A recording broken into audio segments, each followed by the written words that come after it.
March for গাজার এই মিছিল থেকে যারা বিভিন্ন প্রতিষ্ঠানে আক্রমণ করেছে, আমি বলতে চাই একটি শান্তিপূর্ণ মিছিলে পুলিশ সহযোগিতা করে থাকে। অবশ্যই শান্তিপূর্ণ মিছিল হতে হবে, সাংবিধানিক সেটি তার অধিকার দেওয়া হয়েছে।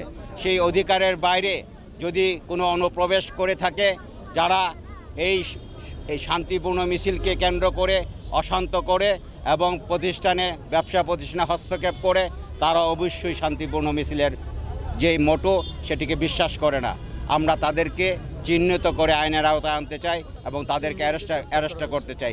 ইতিমধ্যেই গতকালকে যে ঘটনা ঘটেছে কোনো বাড়িতে, তার প্রেক্ষিতে আমরা 3 জনকে গ্রেপ্তার করেছি, চিহ্নিত করতে পেরেছি। আরও কিছু চিহ্নিত করা হয়েছে। আমরা তাদেরকে গ্রেপ্তারে যাব এবং তাদেরকে আইনের আওতায় আনব। এটি কখনো এই মিছিল বা প্রটেস্টের অংশগ্রহণকারী হতে পারে না।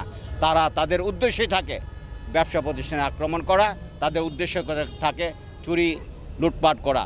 যারা চুরি লুটপাটি এবং আক্রমণ করার উদ্দেশ্য থাকে, তাদেরকে অবশ্যই আইনের আওতায় আনতে হবে এবং আমরা আনবো, সেই আশ্বাস আপনাদেরকে দিচ্ছি। ধন্যবাদ।